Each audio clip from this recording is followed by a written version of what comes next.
So there's one thing I'd like to explain, but perhaps there are still questions from what we were discussing this afternoon. So better to address those before we go on to more stuff.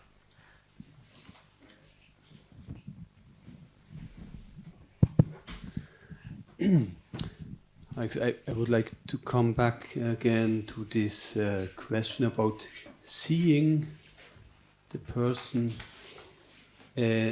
Conventionally, you see the person, but ultimately, you cannot see the person.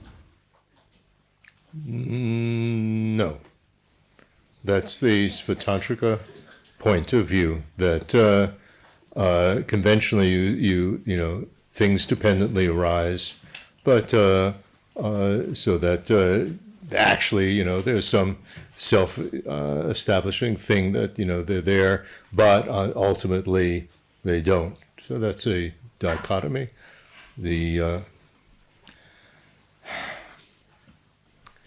When you analyze both the deepest truth and the conventional truth don't stand up to analysis. So it's not that conventionally it stands up, but on the deepest level it doesn't stand up.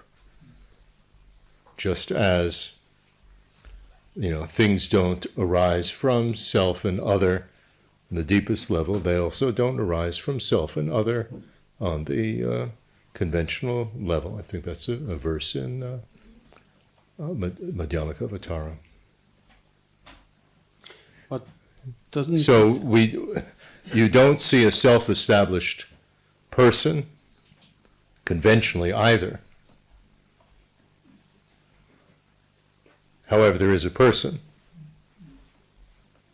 So within, it is valid, put it that way. It's a valid cognition. When you see the aggregates, you see the person. The person is not identical with the aggregates. It's not totally separate from the aggregates, but you see it's tied to it. The Tibetan word, gives that connotation, and the Sanskrit word gives the connotation that seeing the aggregates causes you to know the person, to discriminate the person.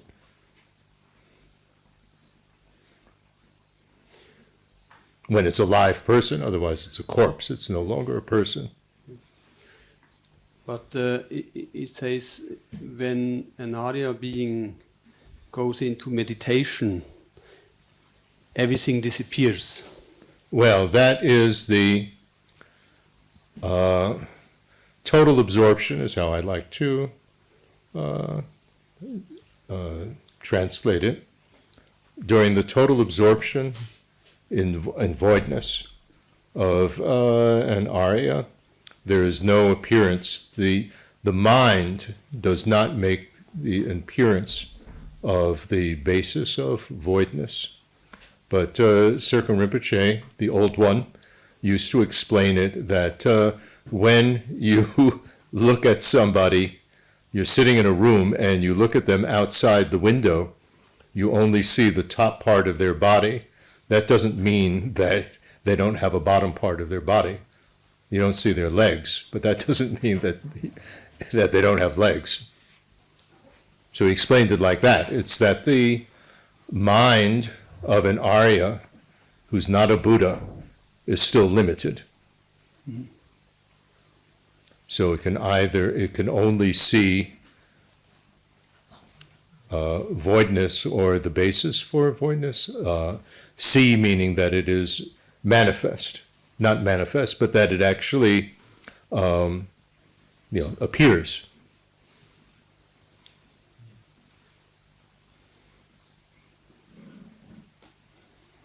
Okay. But it's not that it vanishes.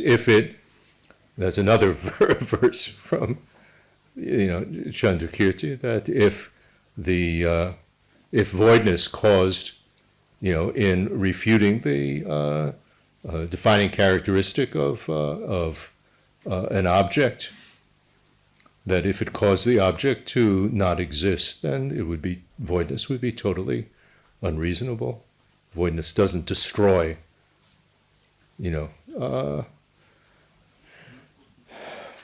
functionality of objects.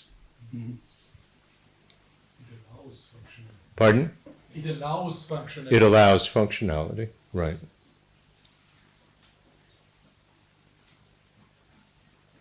It's not the destroyer. Something else? Yes? Oh. Right behind you. When you were talking about karma before, you said karma is an impulse, and you said it's an always active mental factor, and you called it One of urging. them, one of the types of karma. One of the types, general, let's say the general. It is an ever Most functioning. general It's an form. ever functioning. It's the Yes. most all-encompassing referent of the term. The term is given to many different things. And you called it urging. And Is urging the same as intention? Ah, yes, they the asked me that upstairs. The omnipresent mental factor? No, each of the mental factors is a separate mental factor. They are not the same as each other. So you have, all of them work together and cooperate with each other, and all of them share 5 things in common. They all, and as I said, I mean, we don't have, they take the same object. They also take the same mental hologram, give rise to that. They all depend on the same cognitive sensor, the photosensitive cells of the eyes. They occur at the same time, and there is only one from each class. That's this return, which is, it's usually not well, explained. But it means that there's only one of each. It's not that there's in one moment of consciousness that there are, 2 consciousnesses and 2, different emotions. And there are some that come together, but that, there aren't 2 intentions, there aren't 2 urgings. There's only one from each class. That's this 5th thing that they share in common. So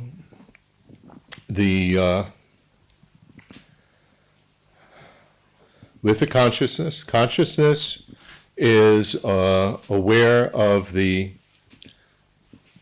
essential nature of the object, which means, is it a sight, is it a sound, is it a smell, is it a taste, is it a physical sensation, or is it some mental object? And the mental factors assist it to function. So you have the urging is, as I said, what prods, it pokes the consciousness. Literally it says it makes it quiver, shake. So it pokes it to move, to function. The intention is the wish to do something, the purpose, what it wants to do.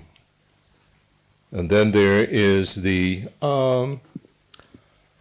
taking it to mind, which is then or attention. So, it pokes it to it, and the taking to mind is how it actually takes the object and how it considers it. So that can be, there are in the shamatha explanations, there's the different types of attention that, goes away and you have to bring it back, and, all these different stages of attention. But there's also, that it also means how you take it to mind. So it can be incorrect, it could be in accord with reality or not in accord with reality. That's where you get this incorrect consideration. Taking it to mind as static when it's non-static, that it is pure when it's impure, and so on. So that's there. Contacting awareness is, in the 12 links, It's explained physically, the contact, but not physical because some of the things are mental. But in the mental factors, contacting is how is it experienced as pleasant or unpleasant or neutral. So it's your contacting awareness of it, and then the feeling is feeling happy or unhappy. What you have to really be careful of is that not to confuse feeling happy and unhappy, which means somewhere on the spectrum of that, from pleasure and pain, which is a physical sensation. You can experience pain, let's say, while doing a strong physical workout in the gym, and be quite happy about that. Or a strong massage that hurts, but you're quite happy because, it feel, in a sense, it feels good, but it actually hurts. So, and that happy and unhappy would accompany seeing something beautiful. I mean, that contacting awareness is, is it pleasant or unpleasant? Is it is beautiful or ugly? Is it a nice sound, a horrible sound? And then you experience it, happy, you would like it, to continue, not to be parted. Unhappy, you want to be parted from it. And it's a spectrum of strength. When we think, I want to be happy, it's not, this, fantastic happy. That's Hollywood. The happy and unhappy is usually very low key, low intensity. So, and to say, well, I don't feel anything, is just not being sensitive enough to see that it's very, very, very subtle, because it's in every moment. The definition is how you experience the result, the ripening of karma. That's its definition. It's an interesting definition.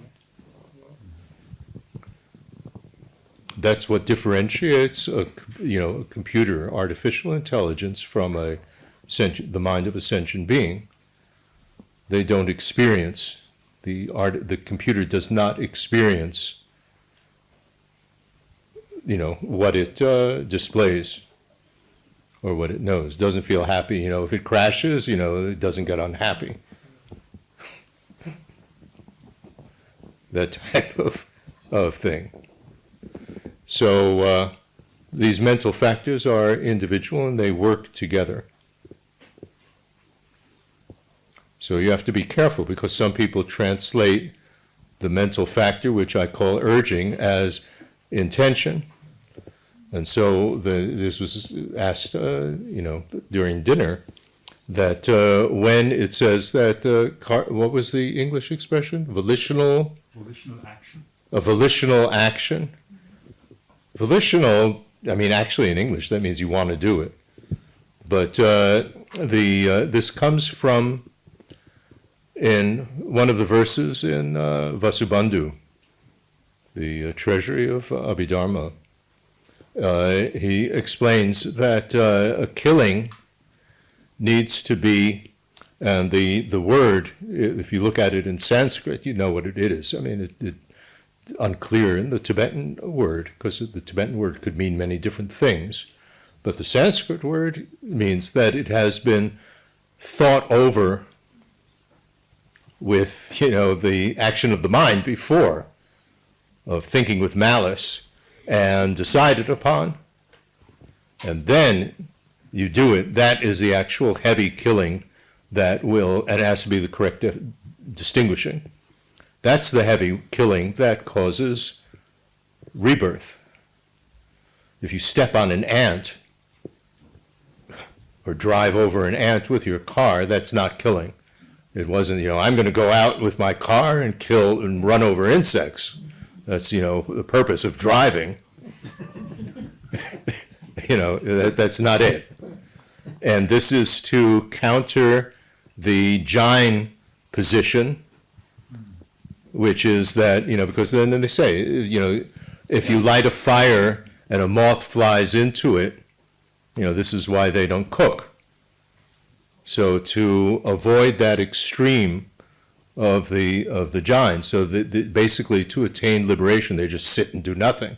Don't eat, don't move, because anything that you do is going to kill something. So to refute that, Buddha said that, it has to be thought over and decided upon. But everything has an intent. If you're driving your car, the intent is not to run over insects. The intent is to drive the car, to reach your destination. So there's always an intention there. Okay? Yeah, thanks. Right. And then? Same topic here. I'm still not clear, I'm sorry. So we have five omnipresent, sorry, I used Jeffrey Hawkins' translations. That was silly. Mental factors. So I'm still not clear now. Independent of the English word, is the urging and intention, sempa, same or not? Is which two? You translate it as urging. Searching? Urging. Urging. Yeah. And typically we use the Jeffrey Hopkins translations school, call it intention. The one of the five omnipresent mental factors, which is sempa. These are two different. Right. So, but then what is urging? Is it a sixth one or something No, different? those are within the five. I don't know if you guys know the Sanskrit or the Tibetan words. No, I don't know Tibetan, but I have here the phonetics. The phonetics of the Tibetan. Yes. Sempa Yeah. is that urging. Would be intention. No, that's urging. Usually it's the okay. Well, this is why I said that is see. confusing, I see. because Dunba is the intention, because it is defined as the wish, what you intend to do. Yeah, but Dunba is not one of the five. Is Dunba. it? Dunba is, I think, is in the. So what According as much to as a I can Sangha, read it, would a be Sangha Soba, divides them Dushe, differently Sempa, Rekpa, from Vasubandhu. and Illa Dyepa. Pardon? Say that again, I'm sorry. No, Just say the it way again, I please. try, huh? Tsorpa would be feeling. Feeling. Dushe or Dushe would be Is the discrimination. distinguishing. Sempa would be intention. Dunba is intention. Sempa. Denba. Sem, like mind. Oh, Sempa, that's the Sempa. urging. Okay, it's translated usually in intention, the way we... Right, we and know. Nila Cheba would Okay. be taking to mind, and then Dunba is the intention that's in the second group of five. According to Vasubandhu, all 10 are in every I see. Okay, now we got it. moment. According to a Sangha, just those five, because he defines the others in terms of Yes. only positive, Yes. constructive states of mind. Yes, so Dunpa would be translated as aspiration in the five object ascertaining mental factors. Right. So aspiration is the wish, so that what you I see. intend Okay. to do. And intention, actually, it is you take the definition, intention doesn't mean that in English. It doesn't mean what is urging you on to do something, what is pushing, pushing the mind to do that. Yeah, to when do you read the something. definition, it's the same. It's Okay. the definition. All right. You have Thank you to very much. find words in your language that actually mean what the definitions are defining. And this is the problem, because very often we don't learn the definition, and then we give the definition of the English word or the German word to the mental factor, and then we get confused. Thank you very much. But my question goes further than that. Please. So usually we study mind and mental factor, or that's the way we do it. We study mind and mental factor from the Sautantrika point of view, which means sempa, urging, is karma, according to Sautantrika. And if I got you right, I'm sorry, I Yes. didn't keep so much in mind because I was translating. But if I understand you correctly, the prasangika point of view of karma is different. Well, no. No, okay. No.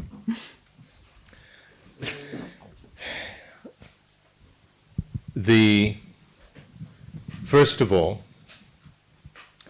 the way in which the prasangika accepts the mental factors is according to a sangha. That is the Chittamatra presentation. Sautrantika started many centuries before a sangha. And so you would have to say that the original Sautrantika accepts the mental factors the same as in Vaibhashika. The only difference is that they assert that ignorance is not knowing and that there is an automatically arising form of it. That's different. Otherwise, you'd have to say that they accept, because if you look at all the Sautrantika texts, there is no assertion of the mental factors, and Vasubandhu gives the critique of, and his teacher, Sanghabhadra, give the critique of Sautrantika, and they don't make a critique of mental factors. So that indicates, well, the absence of doesn't necessarily prove that they didn't have their own version of it, but there isn't a recorded version of it.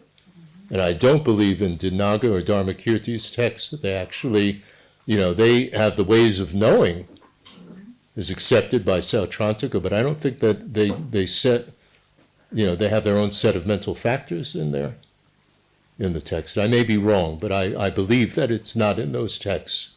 I wouldn't know. So the mental factors are in Chittamatra, but anyway, that's just a moot point about tenet systems. What was the assertion that I understood it, or maybe I'm completely.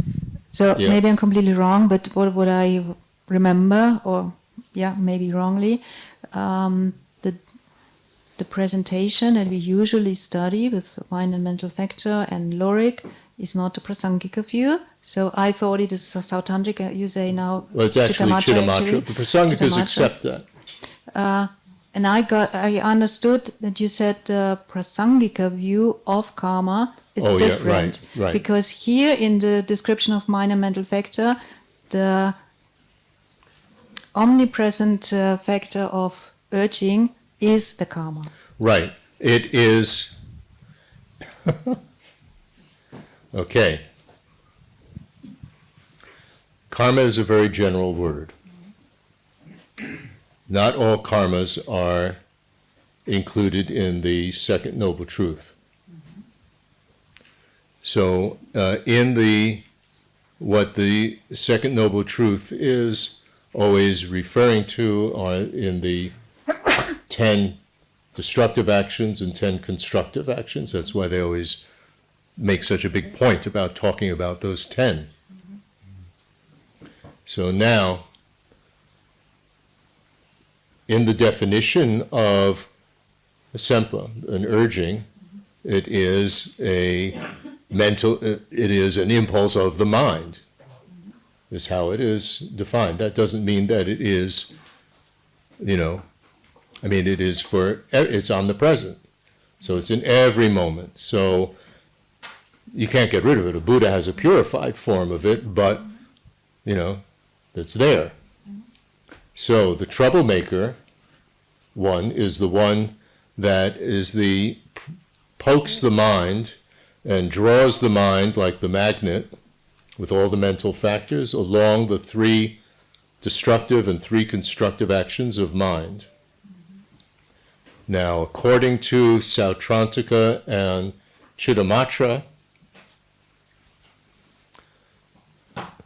it also is, so that's the troublemaker in actions of the mind, and in actions of body and speech, it's also the troublemaker. According to Sautrantika and Chittamatra. Okay, now revealing forms and non-revealing forms. Vaibhashika says that. I mean, you find it in the sutras and in the Abhidharma texts. You know, if you search in the Kangyur, you find them. I mean, it talks about them. So Buddha spoke of them.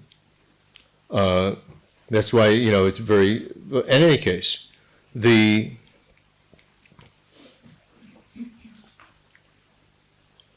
for both Vaibhashika and Nagarjuna, you know, Nagarjuna was living around the time of the Fourth Buddhist Council, which was when the great, you know, Mahavibhasa, you know, the source of the Vaibhashika thing was codified, put together to refute Sautrantika, which was older. That was the whole purpose of it, you know, that, you know, then they split. And then, a couple centuries later, you get Vasubandhu writing in more detail the Vaibhashika view. And at the same time, his brother or cousin was putting together the Chittamatra view. So, anyway, according to Vaibhashika and Nagarjuna, they were saying revealing form, well, Sautrantika and Chittamatra accept revealing forms. They will define it slightly differently, but still there's a revealing form, but they are not considered karmas. And every action that you do has a revealing form. It's only the ones that are the troublemakers are the revealing forms in the 7 destructive actions of body and speech, constructive ones. Non-revealing forms, Sautrantika says there's no such thing. Chittamatra says vows are non-revealing forms, but they're not karmas. So you have, you know, those distinctions. So the Vaibhashika and Vaibhashika and Prasangika asserts, you know, in addition to just the urgings, also revealing forms and non-revealing forms as karmas, as impulses. Okay, now, some urgings are in the Second Noble Truth, some revealing forms and some non-revealing forms are in the Second Noble Truth, and some of each of them are not. Vows are not, for example. So, and the revealing form of keeping a vow is not. Okay, got it. Thank you. Right. So you have to look at it in terms of set theory. You know, there's a much larger set, and only part of that set is, you know, the Second Noble Truth.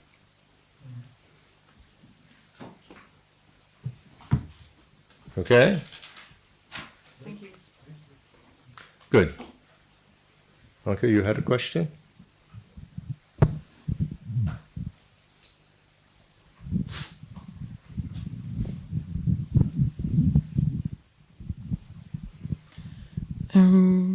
Well, part of it has already been answered, I guess. But I was thinking, you brought this example, like I want to drive from A to B. You want what? I want to drive my car. Like, drive the car. Yeah, and then I'm crushing some insects. Right. So, but it's not my intention. Right. But still, these insects die because I'm driving my car. Right. Where I want to go. So, is there some form of this urging, or like this is also bad karma, I guess? Well, the urging is what is prodding your consciousness to look at the road while you're driving and to turn the wheel and to step on the gas pedals. There's an urging there. That's going on. That's not a troublemaker. This is the urging. Okay. Right. That's the urging. Now, is it a destructive action?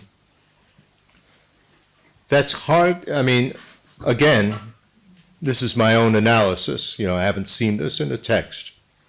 But, from my own analysis, it seems to me that this is part of the all-pervasive sufferings, that if you have these type of aggregates, you're going to step on something and kill it when you walk on the ground. So that's not going to be the type of, thing that's going to generate rebirth, but it is part of that whole package of, in a sense, it, adds to the whole force of having, these tainted aggregates that no matter what you do, it's, if you eat something, insects were killed when growing the food or whatever. There's no way of avoiding it. That's the problem with these aggregates. And a Buddha problem, has the wheels underneath his feet and doesn't touch the ground when the Buddha walks. Thank you very much. So, the Buddha doesn't have that. Yeah, sure. Okay, thank you. Right.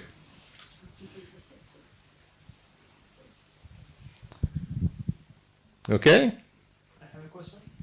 Yes?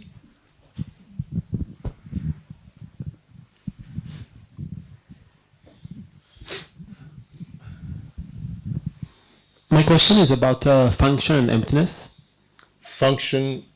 The function of emptiness. No, like how does having emptiness and things still retain their function? And I was thinking of your example of phone booth in 1,000 years from now. Phone booth. The phone booth. Yeah, the example you gave. Yes. But if people find it 1,000 years from now, they will have no idea of what it is. No concept for it. No concept of what it is. But let's say there are still two phone booths connected somehow. If they would press a button, the sound would be transmitted. So I wonder how do you explain it in terms of imagination? Wait a second. Now, many things, things perform more than one function. And one of the functions that things serve is to serve as an object of cognition. So the Vaibhashikas say that even static phenomenon perform a function because they are objects of cognition. So the telephone booth would serve, it wouldn't function to make a telephone call, but it would function to hurt you if it fell on you. It would function to be, something you could see. So it performs a function. And voidness, and I will come back to the word, because things aren't self-established, I always think of it in terms of ping pong balls, or something encapsulated in plastic, it's there, it's not going to interact, can't do anything, sort of frozen. It's self-established. It can't have any relationship to anything else. So it's only without that things function. But you can't find the thing that is functioning. To find it means to make a still photograph out of it. And, the universe doesn't exist as a still photograph. It's constantly, things arise and perish simultaneously. You have to get your head around that idea of something arising and perishing simultaneously. It's not that it arises, sits there for a while, you take a picture, and then it goes away. So it's like that. Now, Emptiness and voidness. I know that there aren't two different words in German and in many languages. However, in English, those are very different.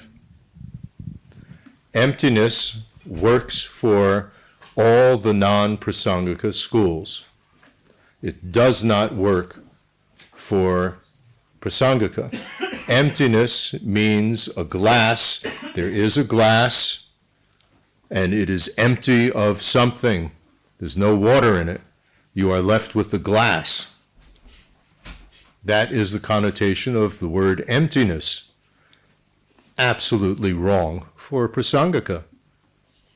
Prasangika, voidness, it's the word for zero. It isn't as though there is a container and you take his true, conventional existence and you take away the, self-establishing nature, and then you're left with the object, self-established over here. We've just taken away that, it can't be, known independently of being tied to something, imputation. So there's a distinction. That's why I always prefer the word voidness.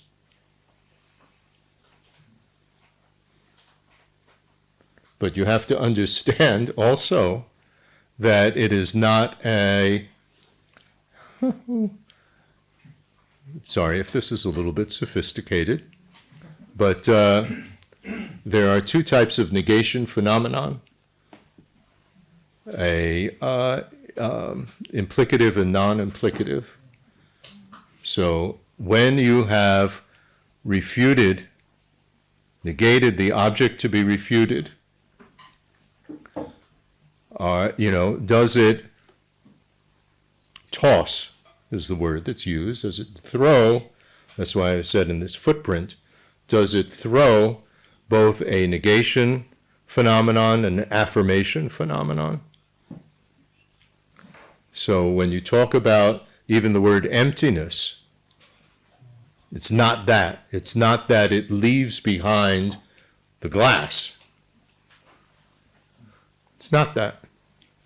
It still is a non-implicative negation. It's no such thing as the, what should we say? You are negating the, what is being negated there, that something can exist independent, truly existent, so it can exist independently of imputation. It can be established. It can be established outside of the, being what a word or a concept refers to, because it exists externally and, functions. So that is still a non-implicative. That's still, there's no such thing. It's only in Vaibhashika that they assert the negation being an implicative one. They don't assert any such thing as a non-implicative. So it's different in terms of what's left over as opposed to what the negation throws. It's a very subtle difference, and one that is, well, as I say, it's very subtle. It's different. It's not that you're saying that it's an implicative negation, what they're accusing them of. So still in a Arya's total absorption, nothing appears. Okay? So, now even I remember to take my pill.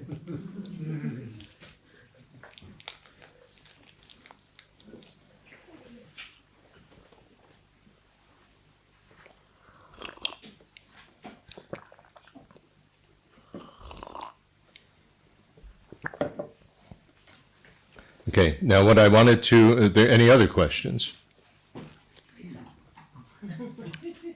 Was that a yes? Okay. Difference between unawareness, or ignorance, I should say, the difference between ignorance and grasping for a self.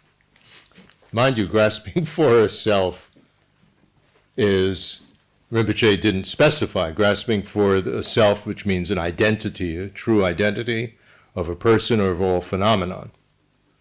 So that was not included in the term. It was the general term, which is sometimes said a self of phenomenon, a self of a person. It's a little bit awkward.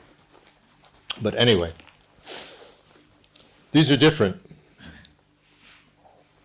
Unawareness is a mental factor. When you talk about the 51 mental factors, one characteristic is that it does not interpolate. Interpolate means to project something onto something that's not there. It doesn't do that. None of the mental factors do that. So even when we talk about the 5 disturbing states of mind that are with a view, like this disturbing attitude toward the transitory network, it's a horrible term, but impossible to translate, that is not interpolating me and mine.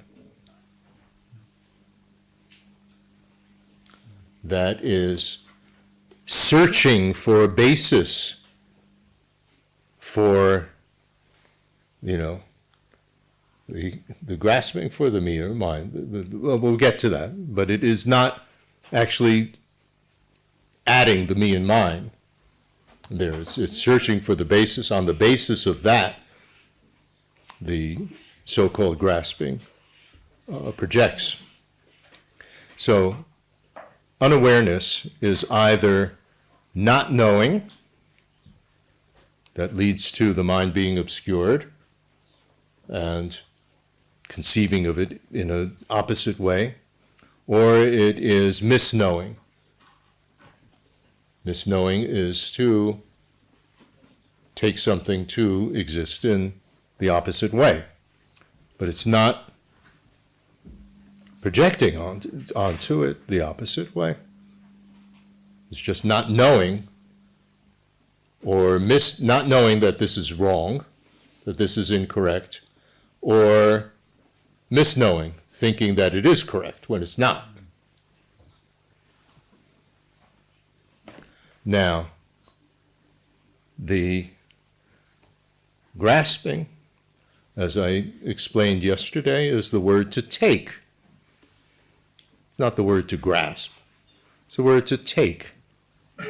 And what it means is there are 2 steps. One is to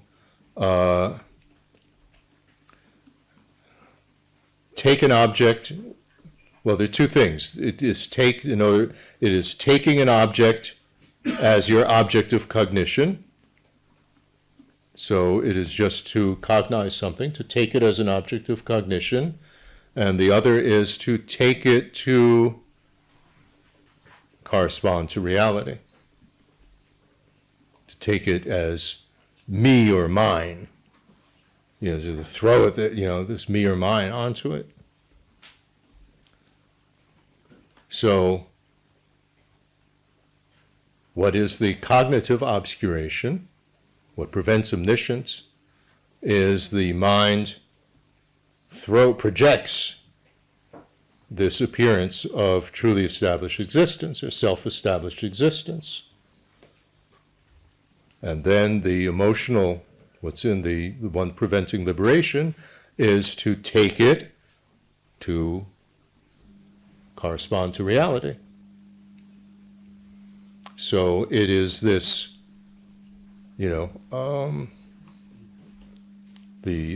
projecting, the mind, projecting.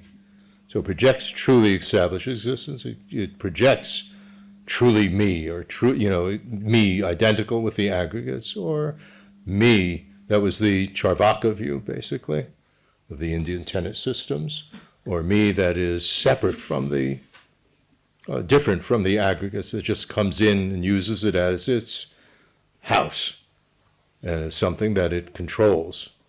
Now I'll do this, now I'll do that. What should I do? We all have that. As I said, incorrect consideration, we still have that. So the cognitive part, the more difficult one, is that it projects this appearance of truly established existence, or me or mine, perceives it, and now the ignorance comes in. Either it doesn't know that this is wrong, or it thinks it takes it to be correct. That's the difference. Can you repeat that?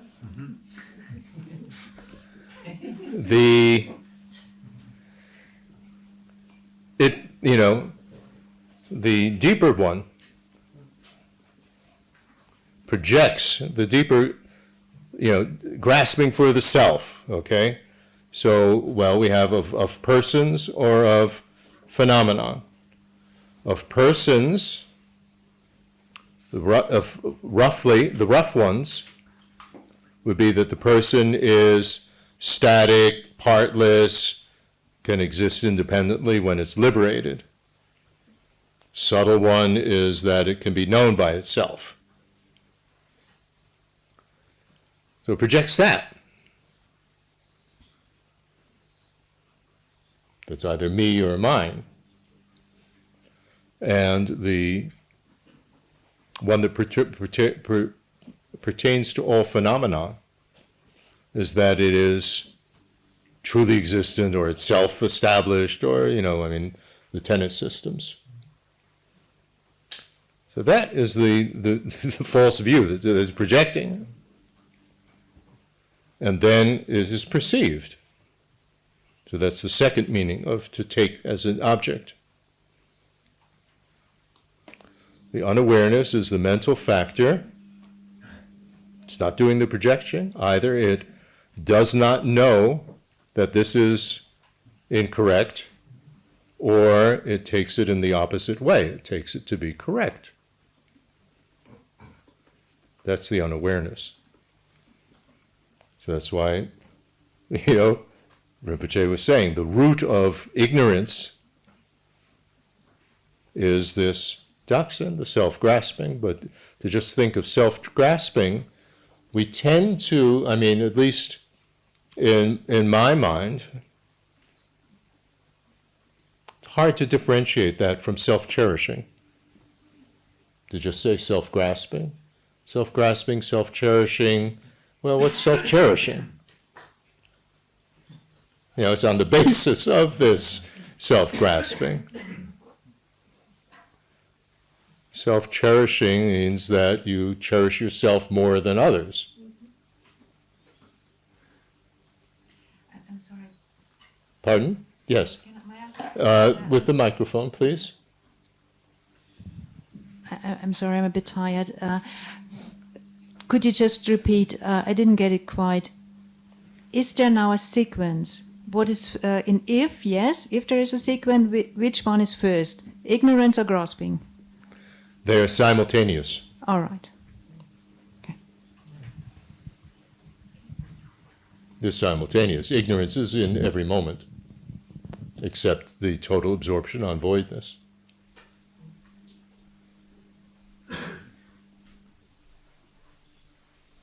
Yes? In all of the tenet systems except Vaibhashika, because they define ignorance differently. They say it's knowing the Four Noble Truths according to a non-Buddhist school, and that doesn't accompany constructive minds. Anyway. Wouldn't we make the difference between self-grasping and self-cherishing in the way of how they apprehend their objects? Well, yes, self-cherishing doesn't project anything. So they apprehend their object differently. It's just you, I'm more important than you. Self-cherishing.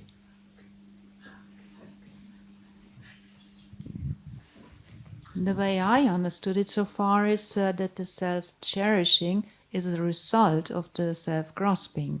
So it comes Yes. after that. Yes, so self-cherishing it would only come. occurs because we have the self-grasping. Self-cherishing, yes, but unawareness, ignorance is simultaneous. Ignorance is simultaneous. No, self-grasping would come based on, self-cherishing would come based on self, because a bodhisattva might not have self-cherishing, but would still have the mind still projects truly established existence. But wouldn't we also be able to say that an arhat does not have self-grasping, but still has self-cherishing? Well, no. In arhat, the mind, they don't believe that. The mind still projects a self-established existence. Yeah. It just doesn't take it to be. It doesn't see that as coming from the object, and doesn't take the object as being self-established. But it's still coming from the mind is still projecting that, from the habit of perceiving self-established existence. The mind projects it. Does an arhat have self-cherishing?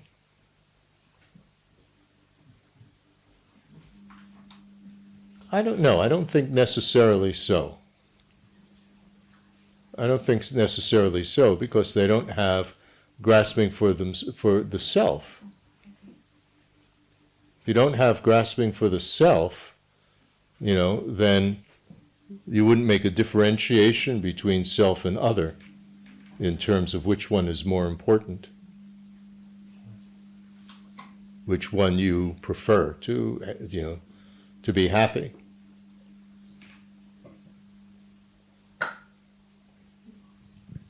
I think.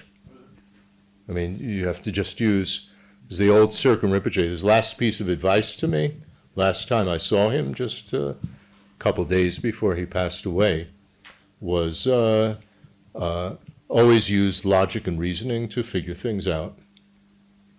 That was his last piece of advice to me. Last piece of advice that he gave to anybody, when he lay down and did Donglen and passed away, to Ngawang, was, I always told you to recite Om Mani Padme Hum, and you never took me seriously. That was his last, his dying advice. And you know why? He said, Om Mani Padme Hum is the only mantra that is not for your own benefit. Manjushri, may I have a clear mind. Tara, may I be protected from fear and so on. May I, all of this stuff. May I have skillful means, Vajrapani.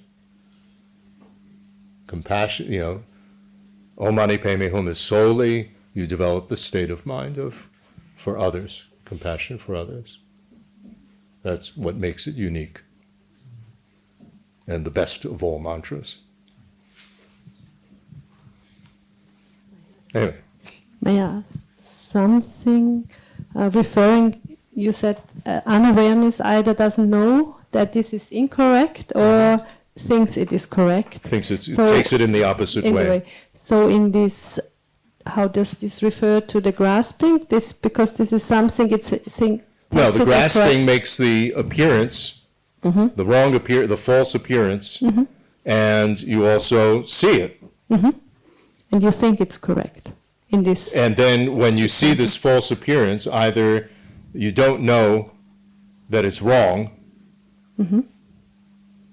or you think that it's correct. And what do we normally do? Pardon? What do we normally do? We normally, well, it depends on, those who assert that you don't know. It's not merely not knowing, it's just in two steps. That's what. Don't know, and because you don't know, then you take it incorrectly.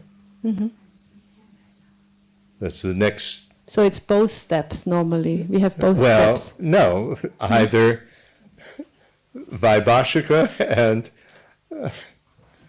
Prasangika and the Sautrantikas and Chittamatras that accept logic say that it happens only in one step, but the Sautrantikas and Chittamatras that only accept scriptural authority, which is a Sangha, they say that it's 2 steps. Okay. So, I mean, in the end it comes down to the same. But the point being, and Vasubandhu is the one that refutes it very nicely, is that the class of things which are not knowing include not knowing the clay jug, not knowing the table, not knowing 1 + 1 is 2. He doesn't say that, but I mean, it includes a lot of things are included in not knowing. So therefore, it has to. It doesn't oppose knowing correct. The knowing correctly. So it has to be the opposite. So it has to be 1 step. The opposite. It can't have 1 step of not knowing, and it can't be just not knowing.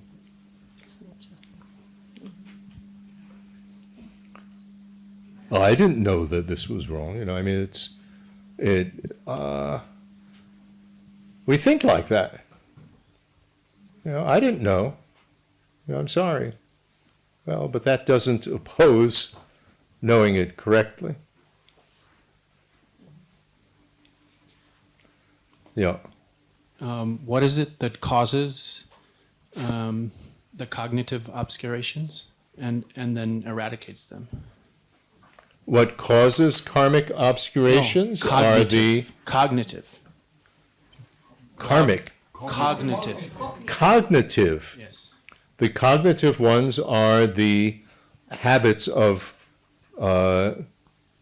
grasping, the habit of taking the false appearance to be, of perceiving it, because that is so habituated to perceiving it, the mind continues to project it.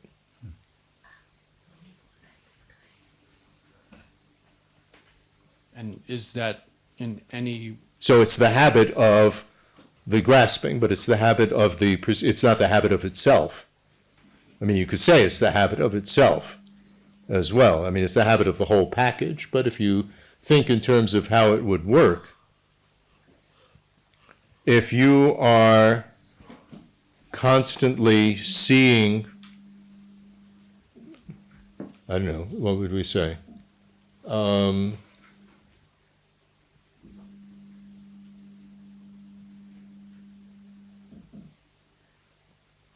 don't know, I can't think of a good example.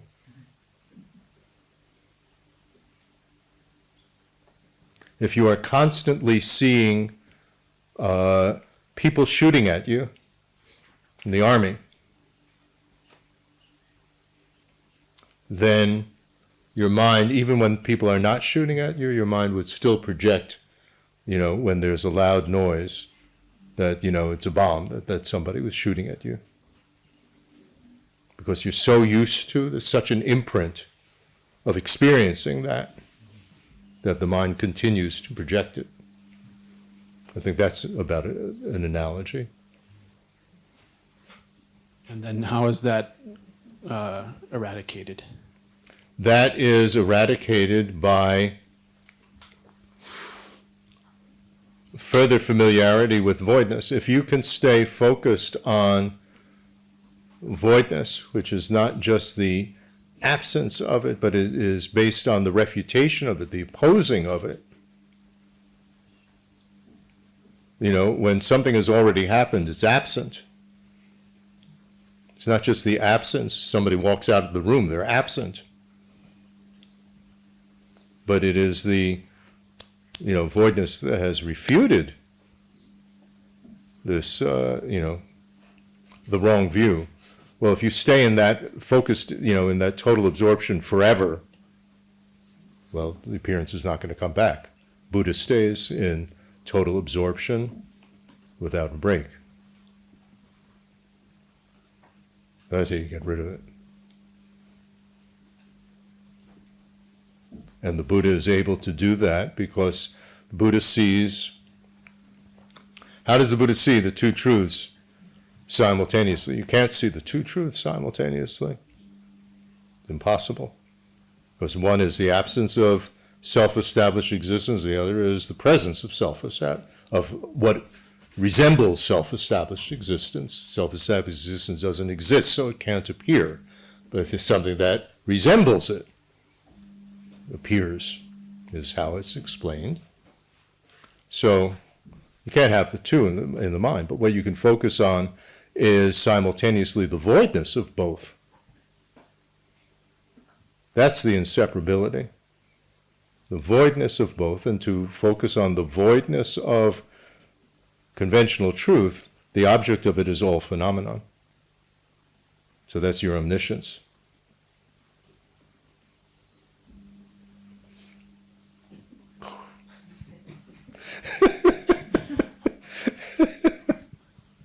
But that's how Tsongkhapa explains it. What it actually means to, what prevents us from cognizing the two truths, inseparable. You have to look at what is the definition of inseparable. Inseparable, if there's one is the case, there's also the other. That's the meaning of inseparable. Doesn't mean that they are identical. If there's one, there's the other. That's inseparable. If there is this side of the coin, there's that side of the coin. They're inseparable. Yeah. That they are inseparable is the voidness of the voidness?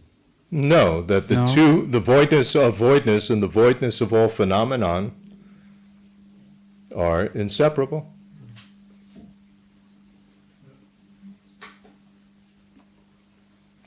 So if there is the voidness of all phenomenon, there has to be the voidness of voidness. It can't be that voidness is excluded from that. I know that. Yeah. Right. It makes sense. Yeah, it makes sense. But to have both of them simultaneously, that's very difficult. You can't, because the mind, if you think in terms of conventional truths, they're going to appear truly existent. The mind automatically, not that they are from their own side truly existent, but they are, that's the whole point, is that the mind makes it appear truly existent. So then when you talk about mere conventionality, Lamrim Chemo uses this term, mere conventionality, when you don't analyze either in terms of conventional truth or deepest truth, then there is the mere conventionality. So this is a very difficult term, because what does mere mean? What does it exclude? I had a big debate with Rinpoche just a few days ago about that. What does it exclude? So Rinpoche explained that there's two of these. There is the mere, because we tend to think of, well, if I just sit there and I don't analyze, then things function. So there's the mere conventionality, but we're still thinking of some, truly established thing. It gives us a hint in terms of a very basic understanding that things still, if you analyze, you can't find it, but if you don't analyze, then they function. Well, the dog doesn't analyze, and it still functions. So, thank you very much. There's a more profound meaning. So for an arhat, he said, Rinpoche explained. There is the mere conventionality, which is that it is not the appearance of truly established existence, doesn't seem to be arising from the object, but still it's being projected by the mind. That's mere conventionality for an arhat. And the real, the definitive mere conventionality, only the Buddha perceives that. That's pure appearance, what's called pure appearance. That's only for a Buddha. That, in a sense, he said, the basis of voidness, and this I still would debate with Rinpoche about, that the basis of voidness, of conventional truth, which is all phenomenon, that is the mere conventionality. So does it really appear? Rinpoche was saying yes, but then you have to get into what does it mean to appear. And if you mean manifest by appear, then it is manifest. So I still need to, as he said, always poke him with difficult questions. But this is the thing. I mean, it has to appear, if it is not, and then Rinpoche was saying, the Tsongkhapa said, you can't say that a Buddha doesn't know the conventional things.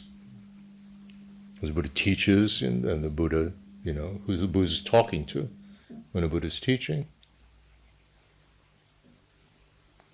So you can't say that, a Buddha doesn't know mere conventionality. So, but how does a Buddha know mere conventionality? What kind of appearance is this? So that's called a pure appearance. Doesn't appear as truly existent. But it's not as though there was something there and you took away the truly existent aspect. That's Svatantrika. It's not that. So the pure appearance is very difficult to understand what in the world it actually is referring to. Especially when in Tantra you're supposed to imagine pure appearance. And just because it appears, the real appearance of everything is a mandala, that's not it. You have to realize that Dharmakaya is for the benefit of self. How? Because either there's the nature body, which are the voidness and the true stoppings on the mind of a Buddha, or there is the so-called deep awareness Dharmakaya, which is omniscience. So the Buddha has to have omniscience to be able to know how to help everybody. So that's, for the Buddha's benefit, that, it helps the Buddha to teach. Rupakaya is solely for the benefit of others. So, appearing as a deity with all these arms, that's not what a Buddha looks like, but, why would a Buddha want to look like that? And have all these different varieties and different colors and stuff like that. All this complicated stuff. He's appearing like that because that is a method for others to practice. How do you practice? Now we get mutual dependent arising. 6 arms are not, just 6 arms. What's the big deal about, visualizing 6 arms? Thank you. We're not wanting to get the Olympic gold medal for visualization. That's not the point. It is what's called an infographic, we call that in Western terminology.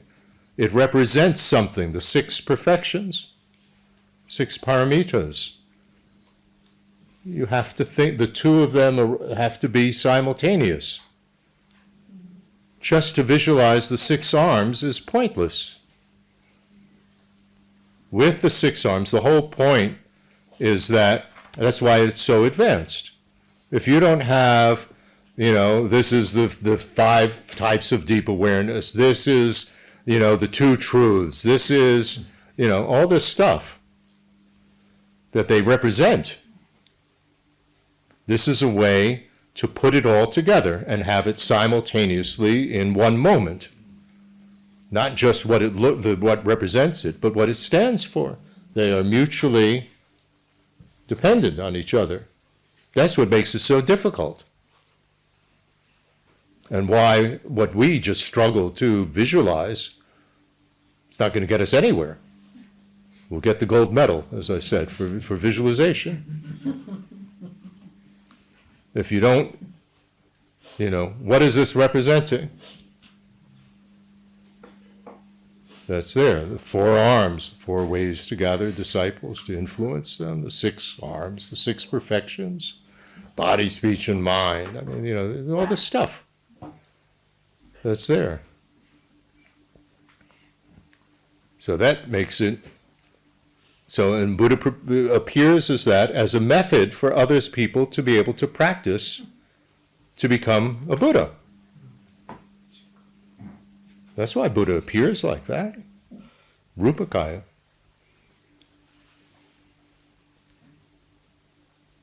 So, this is what's going on. And you have to renounce your ordinary appearance, your ordinary aggregates. If you don't renounce them, then this is silly. Bodhicitta, we are aimed at, there's conventional bodhicitta and deepest bodhicitta. You know what that is? You're focusing on, with conventional, you're focusing on rupakaya, the form body, that is not yet happening, but can happen on the basis of Buddha nature, factors on my mental continuum. You're focusing on that. You're not focusing on Buddha's enlightenment. You're not focusing on general enlightenment. My own, and it's not enlightenment. It is the rupakaya. That's conventional. Deepest bodhicitta is you are focusing on the true stoppings and the voidness of the nature dharmakaya that you want to attain. It's not yet happened. Well, the basis is there. I mean, it already, it's not that it has to be reinvented. The mind is already void of true existence, pure by nature, the double purity. But you're focusing on that. How do you focus on that? By focusing on voidness. But, bodhicitta is, for what you want to attain and the intention to attain it. So, how do you represent the rupakaya that you want to attain? Represent it with this yidam. Then it's wonderful. Well, otherwise, why are you focusing on this? So I am already focusing on myself as being on that rupakaya, which has not yet happened. So it doesn't make any sense if you don't have if it's not done within bodhicitta.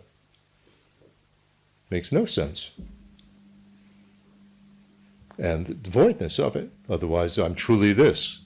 Then you might as well, I always, I have this whole thing that I developed. I wrote an article. I used to teach like this. So what's the difference between visualizing yourself as, Chenrezig and visualizing yourself as Mickey Mouse? What's the difference? So there has to be some difference.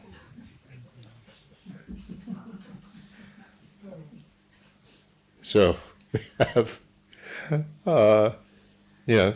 this is the Tantra, and then the dependent arising, this mutual dependent arising is very significant in Tantra in terms of, what are all these things symbolizing? What do they represent? Otherwise, just to visualize 24 arms or all these arms, so what? Okay?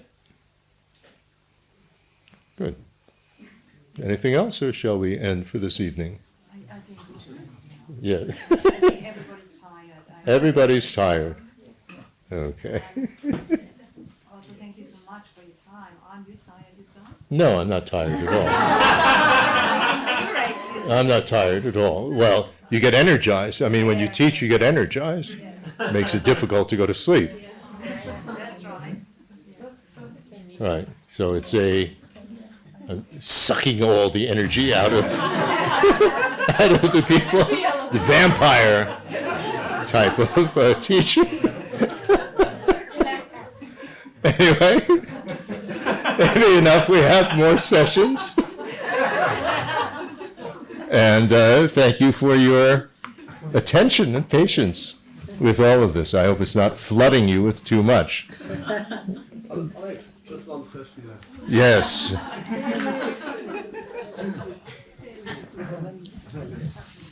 There's also the power of the object, no? The power of the object. Well, that's a difficult topic. That has to do with, if you make an offering, I mean, there are many levels of that. We're not talking about, well, just leave it on the level of our discussion of karma, that it really is, not everybody is equal. So it is against that thing of equal, but it is heavier karma is a heavier potential to kill a human being than it is to kill an insect. Because the human being is more capable of benefiting others than the sentient being that is reborn now as the insect can. So that is the power of the object in terms of making the heaviness of the karmic result. And so killing your parents is heavier than just killing, some homeless stranger, or killing a Buddha. Now, you can't kill a Buddha, but, drawing blood from a Buddha. These sort of things. So that's the power of the object. Then there's this thing of so-called blessings, which is actually, I prefer the word, inspiration. You inspire me to do this, not bless me. I mean, that's very Christian. And to call the Buddha, the Bhagavan, the Blessed One, I mean, who blessed the Buddha to make the Buddha the Blessed One? It's pretty strange if you think about it. So, but it's inspiration. So, when they blow all the mantras on these pills, and then they are called the same word, inspiration, that somehow it conveys that energy. It's something like that, but it's not inherent in the object itself. You have to consecrate a statue. So rub-ne is the Tibetan word, which means place it in some higher position. Actually invoking the so-called deep awareness beings to merge with it and so on. So then it is inspiring to you, is what it does. Inspire has the connotation of to uplift. So uplift adhisthana, to put in a higher situation, literally, the Tibetan word, the Sanskrit word for it. So it's like that. Okay? Shi bugi chushi meto tam rirab ling shi nide gembadi sangye shing tu migde uwagi jokunanta shing la jabasho giyadam guru ratna mandala kamniyatayami Jangjob semjob rinpoche magye banam gegyoche Geba nyamba mebayam gome gongdu belwa